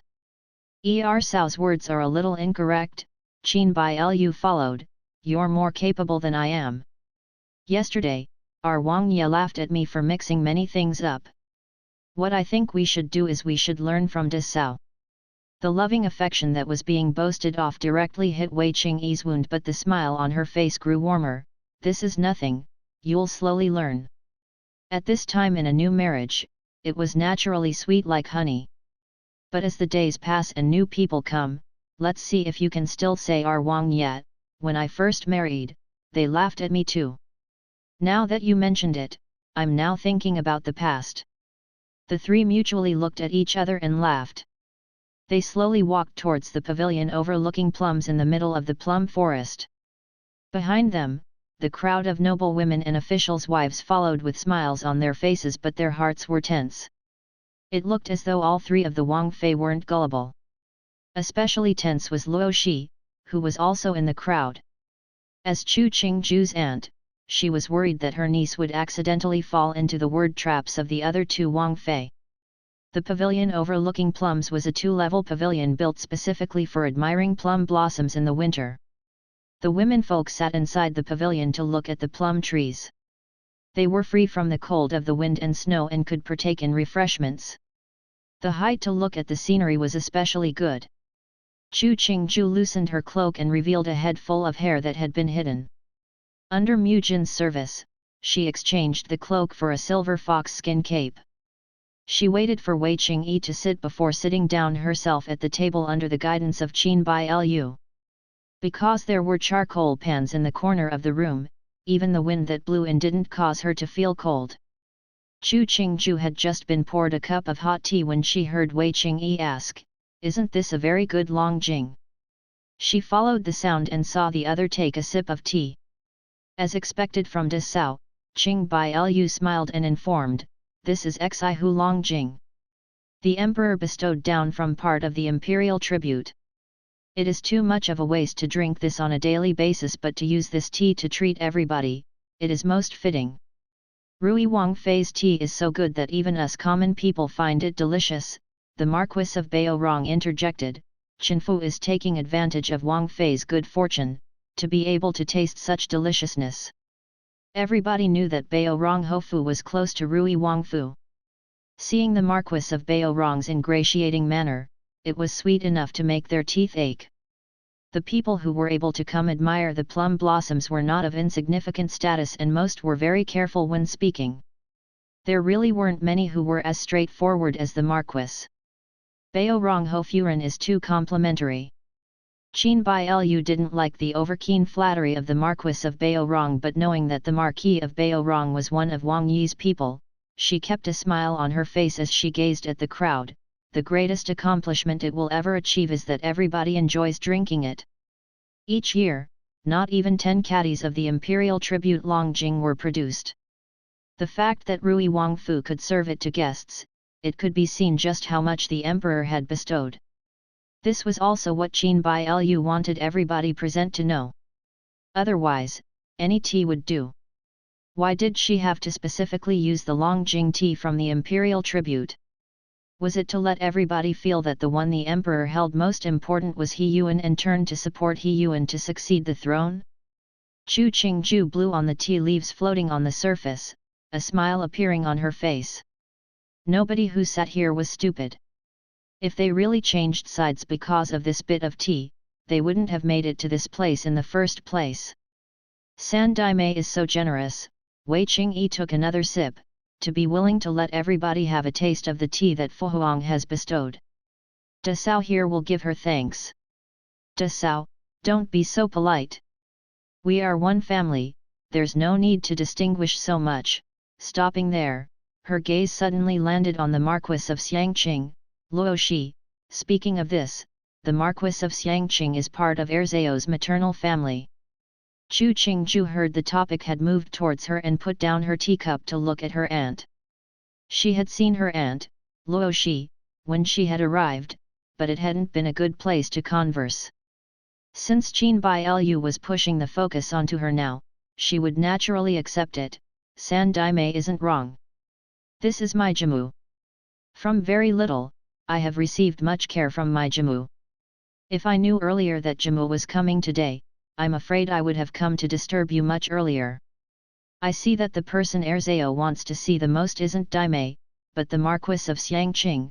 Qing Bailu covered up a smile and said in a mocking tone, I can't compete with the Marquis of Xiangqing. You and I are part of one family, we will see each other often in the future. There's nothing special. Jimu is my relative, we won't be as intimate as you and I, Chu Qingju said in a confiding tone. Daimei isn't sad, you're laughing at me. I don't dare laugh at Sayasao. Qin Bailu hadn't expected that Chu Qingju would say such words and, with a smile, she replied, Sayasao is close to her aunt, nobody would laugh. Luo Shi saw the two had finished and said warmly, Rui Wangfei must excuse us. It's just that Jinfu and Rui Wangfei hasn't seen each other for many days. Wang Fei is angry at Jinfu as her Jimu, so she is purposefully saying such things. Chu Qingju smiled and stood to beg for mercy. Jimu, don't say any more. If my cousins knew that I wronged you, they wouldn't let me into the Fu in the future. Luo Shi smiled and half declined to receive the bow and bowed in reply. They exchanged a few more words before calmly sitting down. She didn't forget her own position because of Chu Qingju's identity. The people present clearly saw the intimacy between the two. People had said that aunts usually didn't treat their nieces well, but look at this family. Weren't they so very close? Chu Qingju knew that Luo Shi was worried that she would be bullied by Qing Bailu, so she had stood out. But she didn't want to involve the Tian family into the succession conflict and purposefully put the Tian family on the position of the stern elder, and not normal people who were relying on the Wangfu. Everybody gradually saw a hint of what really occurred and sighed in their hearts. The Tian family was really a hard rock. Other than loyalty to the emperor, they didn't side with anybody. Even if their niece had married into the Wangfu, it didn't seem their attitude had changed. They didn't purposefully dissociate themselves, but nor did they insincerely flatter. This type of conduct really did seem like what the Tian family would do. So sometimes, something that seemed natural wouldn't cause people to think much of it. Even Wei Xian Qi and Qin Bailu could see that the Tian family didn't have the desire to side with He Hung. They couldn't help but sympathize with Chu Qingju. Disregarding the troublesome maternal family, even her uncle's family wouldn't change their attitudes for her. How would she continue to live in Duan Wangfu? The snow is getting heavier. Wei Xian Qi turned to look outside the window and saw the plum flowers proudly blooming in the snow. In this white worlds, it is the red blossoms which are the most eye-catching. And they are also beautiful. Of course, the red is the right color. No matter how pretty the other colors are, in the midst of the winds and snow, they don't distinguish themselves. Qin Bailu smiled and asked, "What does Furen think?" Chu Qingju continued her interest in drinking tea. The words on the surface were complimenting the flowers, but underneath, wasn't it saying that the wife was the right way, and the key were an embarrassment? Everybody present was a wife and naturally concurred, full of praise for the red blossoms. A few of the younger ladies who came with their mothers, regardless if they understood or not, smiled and listened as though Qin Bailu was really complimenting the plum blossoms. After admiring the flowers for a long while and the snow get even heavier, the participants were served the noon meal in the pavilion. After the meal, there was tea and conversation. Chu Qingju mused that this kind of gathering was boring, and at the same time, she defended against the verbal attacks of Wei and Qing. A lot of tea was poured into her stomach in the meantime. Wei Xian Qi saw the snow was becoming heavier and heavier, so she stood to make her farewells. Seeing the situation, Chu Qingju and the others also stood to make their farewells together. But they were persuaded by Qin Bailu, who said that the snow was too heavy and that the carriages wouldn't be able to travel easily on the roads to wait for each of the Fu to send over their sedans. Everybody could only agree. They once again sat to chat about hair ornaments and clothes and give mutual compliments. Chapter 26. People are not the same, roads are not the same. When it came to clothing and adornments, women would always have many words. Which place had the best rouge? Which place had the most exquisite hairpins? Which place had the best embroiders? In conclusion, the topic was limitless. The three Wangfei present were different in their styles of dress. Ning Wangfei was dignified and staid. An embroidered goose yellow dress covered with a pure white cape. The hair was styled into a yuan baoji and set off with a whole set of jeweled tomian. She looked dignified yet noble. Rui Wangfei didn't have a cape but wore a silver mouse fur coat. She had a subdued duouji, beautiful and graceful with a hint of scholarliness. Chu Qingju's appearance was the best among the three of them. What she wore wasn't as dignified as Ning Wangfei or as scholarly as Rui Wangfei. She was breathtaking, was what the women present thought. No wonder Duan Wangye would get angry on her behalf at Changde Gongfu. If any newly married wife had such a beauty, not many men would not favor her at all. Daime, the butterflies and peony embroidered on the edge of this dress is very beautiful. Wei Xian Qi's eyes swept over the hem of the dress Chu Qingju wore that was revealed under the cape. At a glance, it seems almost alive. Sayaseo is too nice. There's a yawan that serves on by my side. When it isn't busy, she likes to work on this kind of things. Chu Qingju raised an eyebrow. I normally don't use any other embroidery women, so I let them play among themselves. It's fine as long as I can wear it out the door. Everybody else sitting here also have some embroidery women, but Sao is too modest. I think this dress is extremely beautiful. Qin Bailu complimented Chu Qingju, but inside she thought this erzao was too shallow. No matter how much care she took with her clothing, without any scholarly and artistic talent, how was she different from the common people? The others Furen present complimented the three, their words along the lines of noble, beautiful, magnificent, or dignified. Along the way, they criticized themselves to create a contrast. To them, admiring the blossoms wasn't the most important. What was important was that these three were happy. Then they have almost completely fulfilled their duty at this plum blossom banquet. Wei Qingyi was the eldest among the three, so she held herself as the most steady, and when talking with Chu Qingju and Qin Bailu, her voice held a hint of the affection elders had for those younger. She waited for the officials' wives to finish flattering them and interrupted, "All of you should not compliment these two anymore. Otherwise, they would get bashful." The Chinfo laughed and replied that they only said the truth, it wasn't complimenting them. Chu Qingju looked at this room full of women. Each person had the most natural smile, as though each was happier than the next. At this time, she couldn't help but feel tired for these people, but thinking that when these people returned home, they would naturally have others to flatter them, she could only sigh to herself. It was lucky that she hadn't become a wife of a common man. Otherwise, it would be even more difficult to live in this kind of era and social conventions. Sao, I heard that the Duchess of Changde fell sick in the past few days. She couldn't even manage to attend today's banquet. How is she now? Qin Bailu looked at Chu Qingju, who seemed to be always smiling with the corners of her eyes, and suddenly asked. The third young lady of the Fu even seemed to have fallen ill due to caring for her mother. Chu Qingju's eyebrows moved slightly, the mirth at the corner of her eyes not diminishing. Really? Sao didn't know. Qin Bailu asked with a hint of shock. It seems like I asked the wrong person. Putting down the teacup in her hand, Chu Qingju pushed the teacup to one side. Daime's eyes and ears are as intelligent as expected. Sao thanks you for your notice. Finishing, she stood. It seems that this snow has stopped already. Daime is so hospitable that I shouldn't leave, but there is much to do at the Fu, so Sao will leave first. Finishing, she didn't care to see what expression Qin Bailu revealed and bowed slightly to Wei Qingyi. She turned and left, supporting herself on Mu Jin's hand. Everybody present stopped in shock and quickly stood to bid farewell, to find that Duan Wangfei had already passed the door. Qin Bailu hadn't thought that Chu Qingju would just stand up and leave. She had been smiling just a second ago. Her expression had instantaneously changed. Her own face was frozen in irritation that somebody had insulted her, and it took her a while to suppress the rage. Wei Qingyi smiled and stood. She also unhesitatingly bid her farewells.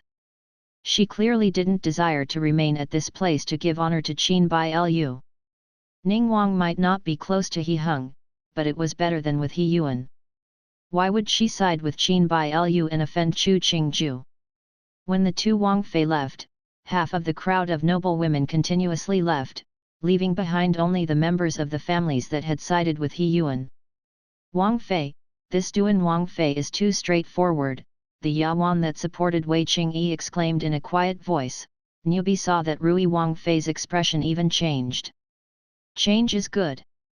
She keeps doing her act of the talented woman, it's so distasteful. When Wei Qingyi came out of the pavilion, she mocked, this entire city, who doesn't know that the second Duchess of Changde treated Duan Wangfei badly? Qin Bailu was clearly accusing Chu Qingju of being unfilial. She was purposefully embarrassing Chu Qingju. Even so, but the way Duan Wangfei left, wouldn't people say she is unfilial?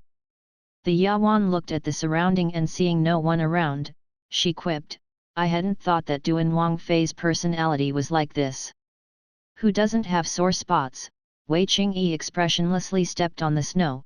All in the Jing city knows that, as a stepmother, the second Duchess of Changde was not loving. Chu Qingju dares to do so, she isn't afraid of being talked about. Also, in Jing city, who would, for a second Duchess of Changde, criticize a Wangfei? A member of the imperial family, a right is right, but a wrong is still right. Didn't you see that Duan Wangfei was very respectful to the Marchioness of Xiangqing? Thinking that she was experienced after reading those stupid books? Wei Qingyi smiled coldly. From her point of view, Qin Bailu clearly was a pedant. Were those words what she, as a daimei, could say to her Sayazai? No wonder Chu Qingju mocked Qin Bailu for being intelligent with her eyes and ears. After what happened today, tomorrow the rumor would be that Rui Wangfu knew everything that occurred in the city of Jing. Whose home didn't have things that people shouldn't see? In the future, the officials in Qing would be at least wary of Rui Wangfu. She was happy to spectate at the chaos. But Chu Qingju had guts to turn and leave. Not just anyone would have the boldness. At this time, the sedan carrying Chu Qingju was slowly making its way to the front gate. Chu Qingju sat in the sedan without the anger that everybody else was imagining. At the beginning, she had the decree that if you who wouldn't let me be happy, then I would make it difficult for you. She dared to leave and she wasn't afraid of becoming enemies with Qin Bai Lu. Additionally, even if she didn't storm off, the two of them wouldn't have good relations in the future. The swaying and bouncing sedan suddenly stopped. Chu Qingju heard the servants outside kneel and voice a greeting. She slightly pulled back the window curtain and saw a person wearing a white cloak with a Tajian accompanying him, standing 5 paces away from the sedan. This person was Rui Wang Heyuan. Chu Qingju instantly let go of the curtain in her hand, and sat back in the sedan without a word.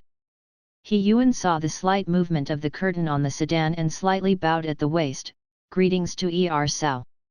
Sanchu is too courteous.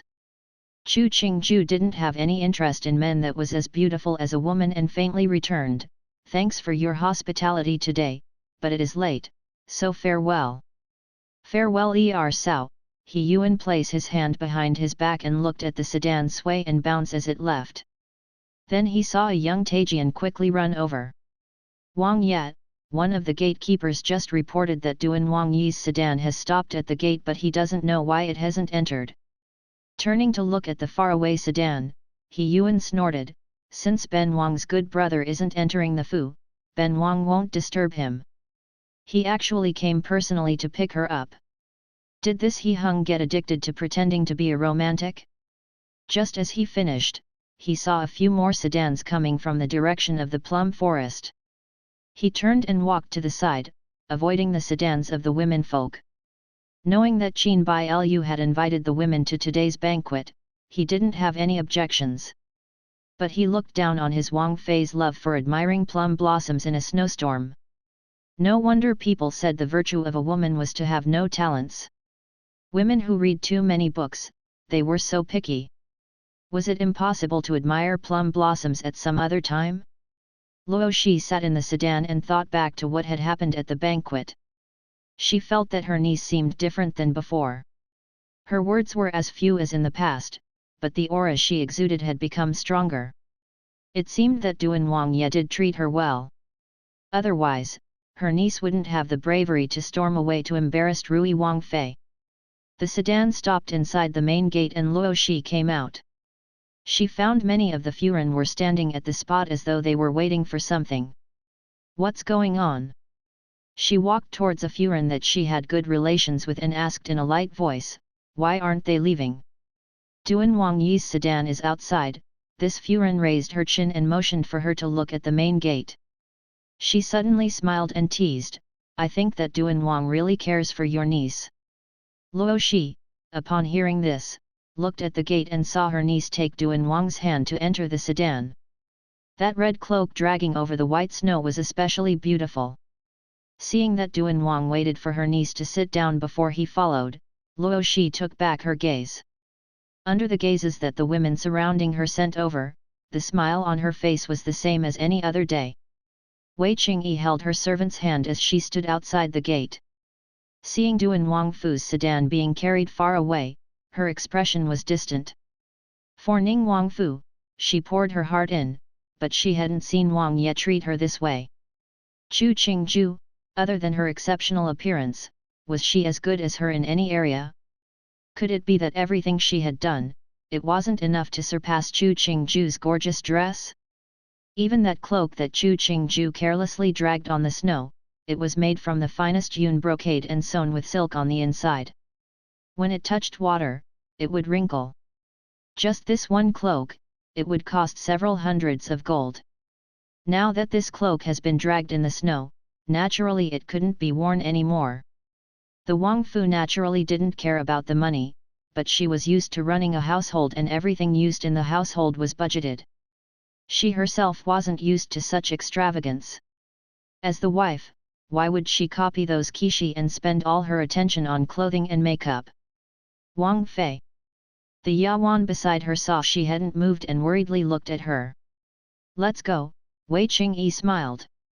She didn't have to compete with Chu Qingju. When He Hung was tired of her, her beautiful dress would become lavishness and wastefulness. Her conduct will become willfulness and pretension. And she herself didn't need this time of magnificence. No matter what time and place, she was always the most dignified and virtuous Ning Wang Fei. This was the road that the wives of the imperial family should walk. Chapter 27 Damsel-in-Distress is a liar. Because it was a snowy day and even though the sedan carriers walked very carefully, Chu Qingju still felt that the sedan underneath her swayed heavily. She wanted to raise the curtain to look outside, but thinking that He Hung was still sitting beside her, she only smiled and asked, "Why did Wang Ye come?" "I had to attend to some matters in the morning and I coincidentally passed, so I thought that since you were on Sandy's Fu, I would wait for you to go home together." He Hung raised a hand to pull back the curtain to look outside. The snow was falling heavily and not many people were on the streets. This snow is getting worse. In the future, if the weather is like this, then you shouldn't leave home. Who is willing to bother in this kind of weather? Chu Qingju smiled and glanced at him, but it was San Daime's first time sending an invitation. It wouldn't be good to reject her, so I had to come. He Hung saw her expression held hints of unwillingness and laughed. He patted the back of her hand. "Did something make you unhappy at the banquet?"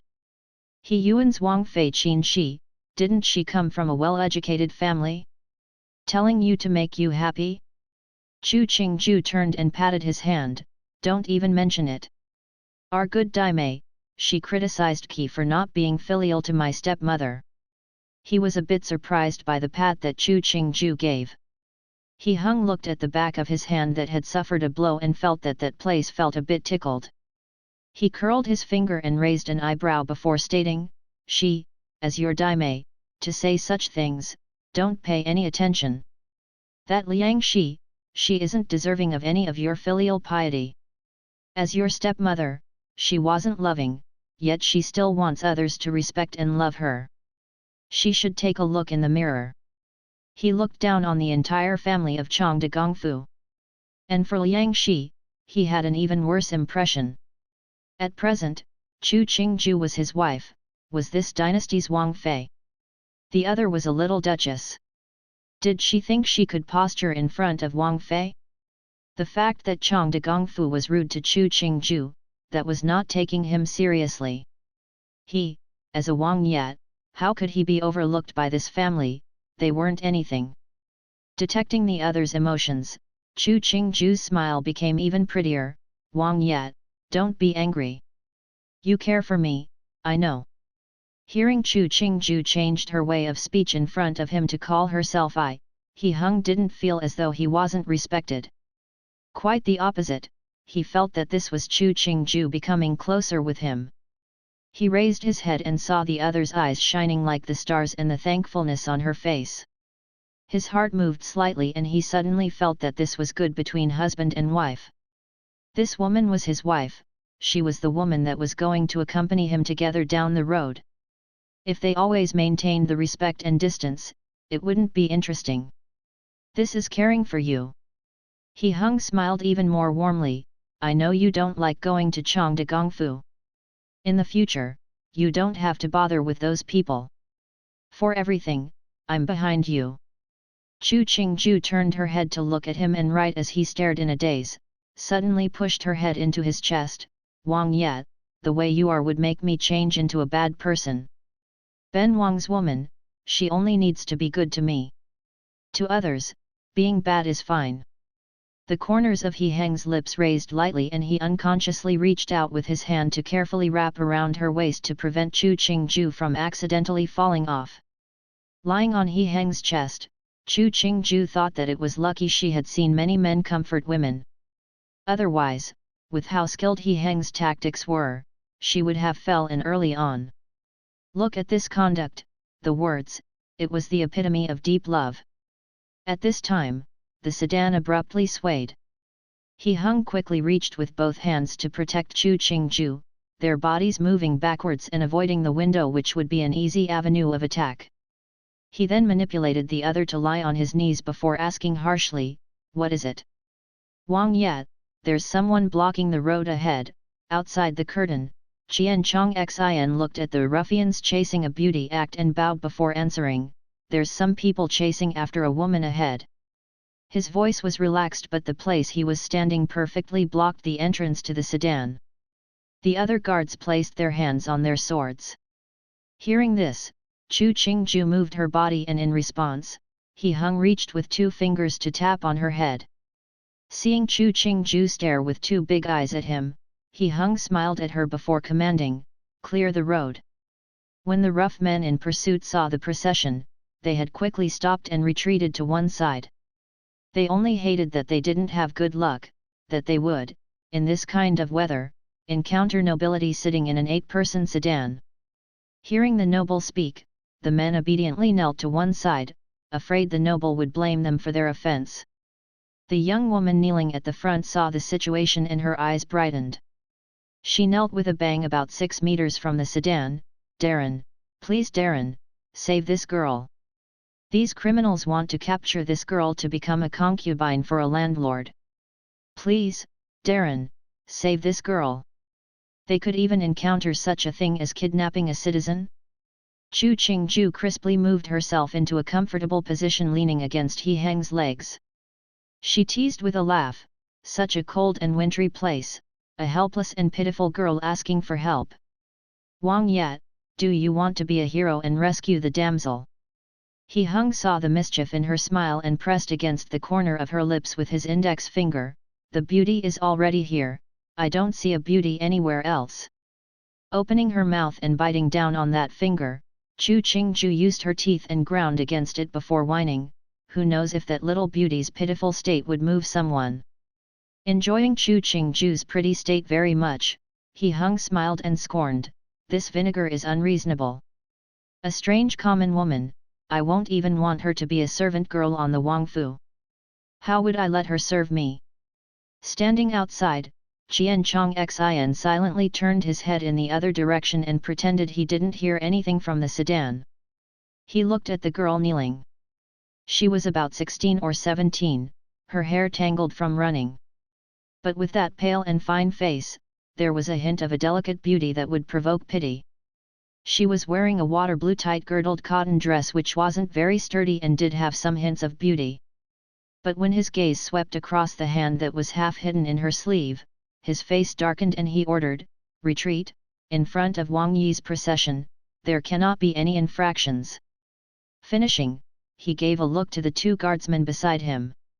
The 2 guardsmen walked forward and dragged the woman to throw to one side. Not looking at the woman covered in snow due to being dragged, Qian Chongxin shook his sleeve, "Onward." They even had shamelessness to use such an old scheme. The clothing was normal, but the craftsmanship wasn't average. And the fingers like water onions. Which girl in a normal family didn't do any household chores and could protect her hand to be that tender? Did they think that he, Qian Yi, was blind? After the sedan had continued forward for a distance, He Hung finally allowed Chu Qingju to straighten. He said with a faint smile, "I wonder who would send me such a good gift, but it's just that the presentation needs some work." Hearing the meaning in He Hang's words, Chu Qingju asked in return, "Why so confident it is somebody sending a gift, not this woman wanting to send herself?" The preparation was too good. There could be no such coincidence in this world. If it was a normal person, they would have already hid to one side, not come close to the sedan. He Hang's smile was slightly cold. This person is underestimating Wang Yat. Chu Qingju understood that there wasn't many hero rescuing the damsel-in-distress in this world. This wasn't a novel or a TV show. No wonder He Hung was so wary. He wasn't a lustful person. A person suddenly rushing out in front, he would naturally be careful. Oh! Seeing the disdain on Chu Qingju's face, He Hung smiled again. He turned to open the window. Looking at the snow floating outside, he suddenly felt that the snowflakes were somewhat beautiful. The two returned to the Wangfu and after eating, they slept early. As to this little interruption, Chu Qingju was too lazy to think about it and He Hung didn't mention it again. On the second morning, the snow had stopped but the snow on the ground hadn't melted, so it was colder than when it was actually snowing. He Hung stood in the great hall and listened to the officials of the court argue over the examinations for next spring, his face expressionless. Both He Qi and He Yuan's people wanted to recommend a person from their side to be chief examiner. The spit flew and the words flowed without pause. The verbal skills of the literati could be seen clearly. Qingde Emperor, sitting at the top, felt a headache come on due to the argument under him. Seeing He Hung standing and maintaining his silence, he said, "Duan Wang, what do you think?" Picked out by the emperor, He Hung stepped forward, and raising his hands in a greeting he said, "Fu Huang, what the Darren here have said all are reasonable, but Chen feels there are two others that could fulfill such an important duty. Speak further." Qingde Emperor looked at his eldest son and then his third son before returning to He Hung. According to Chen's thinking, the Minister of Defense, Luo Darren, and great scholar Lu could fill such a position. Both Darren, in their year, were of first rank for their examination and they are just in their conduct, and steadfast. If the two Darren could be examiners, it would be the best fit. He Hung wasn't dumb enough to try to compete for the position of examiner at this time. Fu Huang was old now, he was wary of his young sons. It would be less troublesome if he recommended two of Fu Huang's old subordinates. He Qi and He Yuan hear this and stared at He Hung. What was Lao thinking? Qingde Emperor's face softened as though he had heard the answer he wanted. His finger tapped on the armrest of the dragon chair. "This matter will be discussed upon later. Let's break up now." Everybody knew that the emperor had made his decision and gave 3 calls of 10,000 years while kneeling to bid farewell. After the emperor had left, each slowly stood and left in small groups. That was a good idea. He Yuan already understood He Hang's motivation and walked to He Hang's side with a mirthless smile to walk with him, but did he heard that Luo Daren's daughter is Sao's aunt? Sao and this aunt have a great love for each other, is that the truth? He Hang's steps slightly paused and he smiled as he looked at He Yuan. Yuxiang didn't know when did he started to be interested in the matters of other families. This matter between womenfolk, it's a matter for women to pay attention to. Yuxiang doesn't control these things. Hearing the sarcasm in He Hang's words, He Yuan's face didn't look very good. He never really cared for He Hang's conduct of insincere smiles and coldly smirked before retorting, "Erge's words are in error. Husband and wife are one being. Mutually paying attention is right, why distinguish between man and woman?" Yuxiang naturally knows this. He Hang's smile became even softer, but it's probably Didi who doesn't know. He Yuan snorted. When he turned, he saw Leota heading towards them and his face instantly darkened. Chapter 28 Lucky Star. Sandy, let's walk together. He Qi smiled as he walked in front of the two. "I heard that a new restaurant opened in Jing, why don't us brothers make a visit together?" He Yuan sneered, "De Ge is too polite but Didi has other matter and so will leave first." Finishing, he flung his sleeve and walked away with a cold face, not even leaving behind a hint of respect for He Qi. This type of encounter had happened more than one.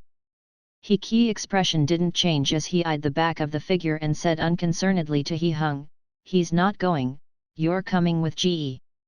He Hung smiled and complied.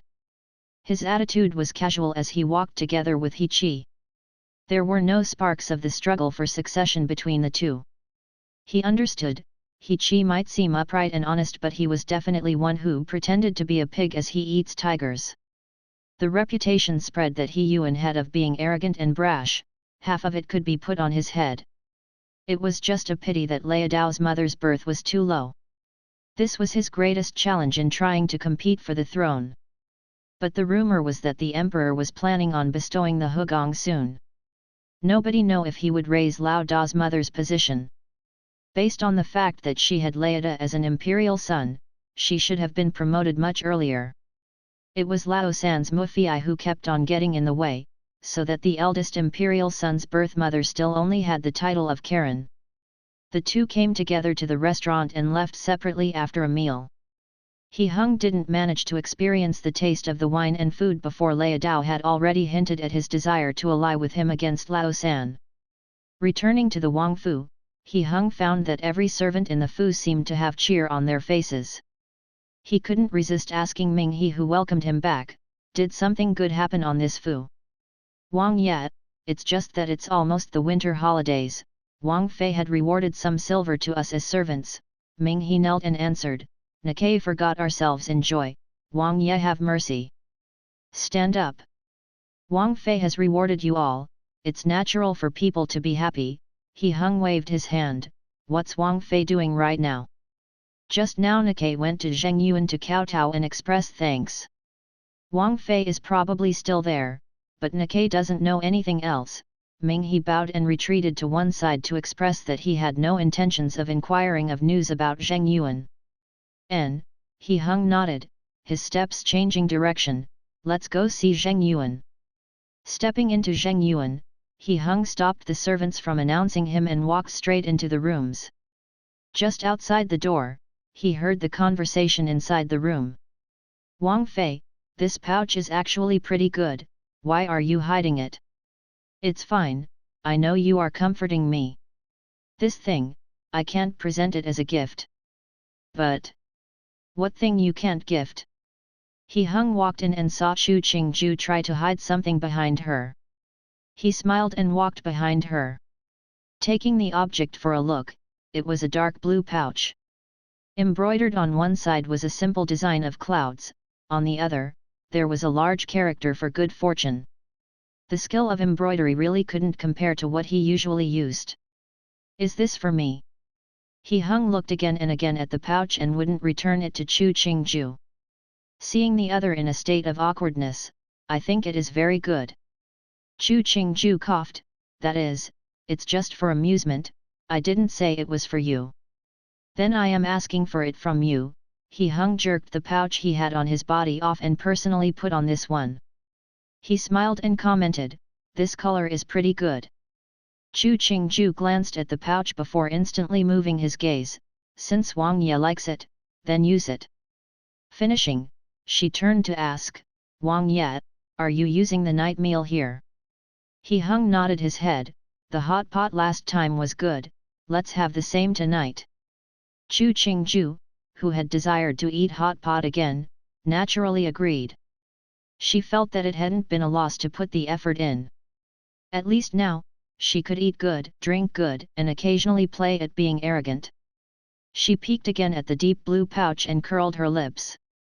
The end of the year was getting closer and closer. The result was that the people at court also became busier. The matter of the examinations had been finally. The chief examiner was the great scholar Liu Jinghong, a member of the Hong Yuan cabinet. This person was one of the two that He Hung had recommended. The deputy examiner was one of He Yuan's people. When the imperial decree came down, He Hung didn't feel any surprise. Fu Huang might be wary of his sons, but he still heavily favored He Yuan overall. Otherwise, why would he keep the position of deputy examiner for him? It was a pity his Fu Huang didn't know that spoiling was a type of harm. He Yuan's appetite would become bigger and bigger under his care. He would definitely create trouble. On the 26th day of the 12th month, a decree came out again from the palace. Many of the consorts were promoted. Ning Wang's birth mother, Tao Shi, was promoted to noble pin. Her title was Wen. Both He Yuan and He Heng's mothers took a step forward from Fei to Gai Fei. Just when everybody in Jing was preparing celebratory presents, a decree for marriage came down. Minister Luo's granddaughter was to be married to Cheng Wang He Ming. The marriage would take place when spring arrived. When this decree came down, it shocked everybody to the point of seeing stars. They all gave out a lot in congratulatory gifts and then each raised their heads and stretched their necks to gaze and see the mess that Jing would fall into next year. Chu Qingju finished preparing the gifts to send to the Luo family and Cheng Wangfu. There were also gifts for the consorts who had been promoted inside the palace. She sat down with a cup of tea and let Xu Kui massage her shoulders, her head revolving around the matter of the Luo family and Cheng Wang. The Luo family was Jimu's maternal family.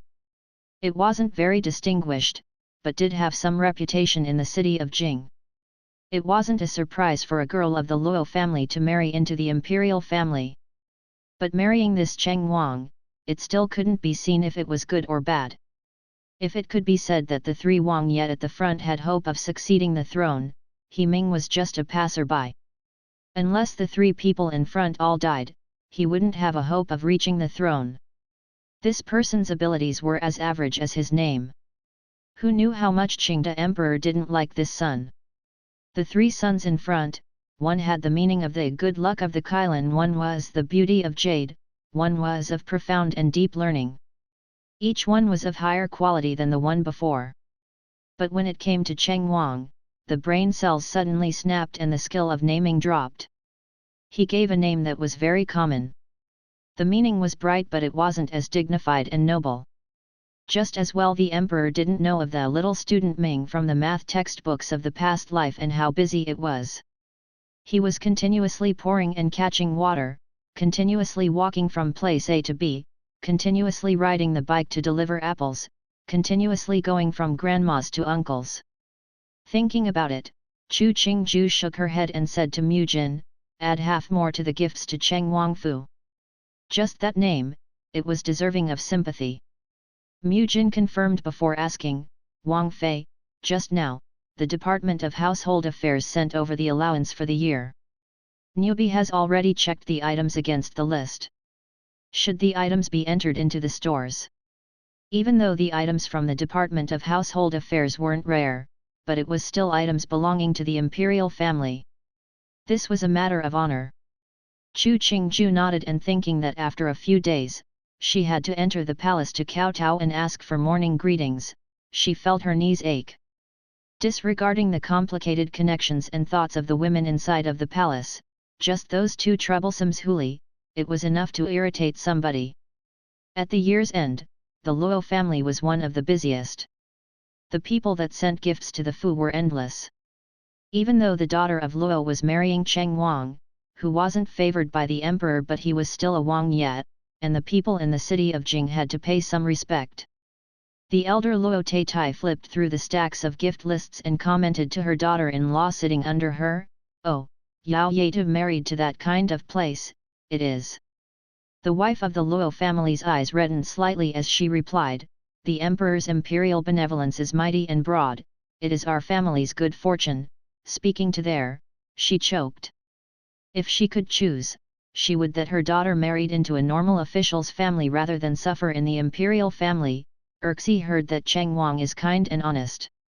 When Yao marries, she most likely wouldn't suffer much. Each person has to live their own life.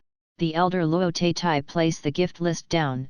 Duan Wangfu isn't as easy as Cheng Wangfu, but that girl from the Chu family is living well. Duan Wang treats her very well.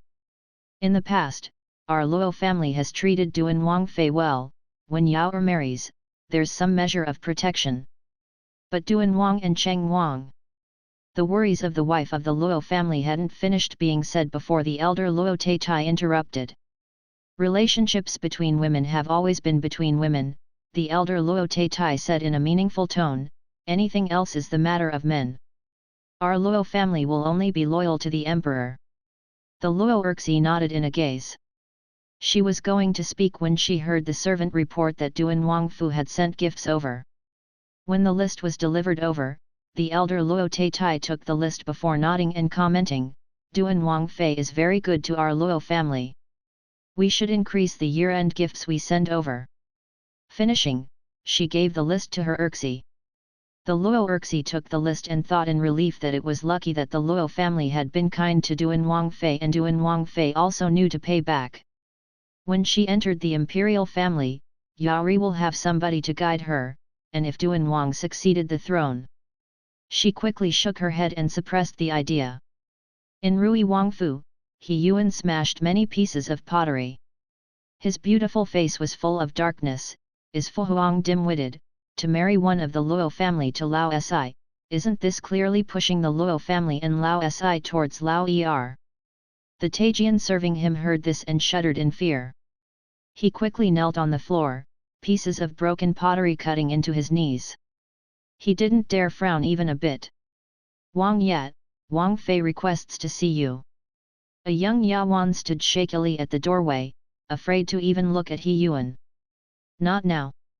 Smashing another piece of porcelain, He Yuan sat down on the carved sandalwood chair. After musing with a dark face he ordered, "Come, prepare a carriage to enter the palace." Damn it, if he had known it would be like this, he shouldn't have in the beginning pushed Mufei into letting Fu Huang bestow marriage between the member of the family Chu and Lao Er. Now, it was a boon for him. As the clear winner in He Yuan's eyes, He Hung wasn't as joyful as He Yuan imagined because he knew the conduct of the Luo family. As to how Lao Si would choose, that remained to be seen. Holding a cup of long Jing tea, and leaning back on the chair with half-lidded eyes, He Hung thought about He Yuan and He Qi possible reactions. He Hung raised and lowered his eyebrow. No matter what, this incident was advantageous for him. But this was also time to pass the news that He Yuan was giving loans to Lao Dai. As long as the two of them were fighting, they wouldn't care about Lao Si's marriage. That was, in their eyes, Lao Si wasn't that important. Wang Yat, Wang Fei sent somebody with chicken soup. Ming He's voice sounded from outside the door.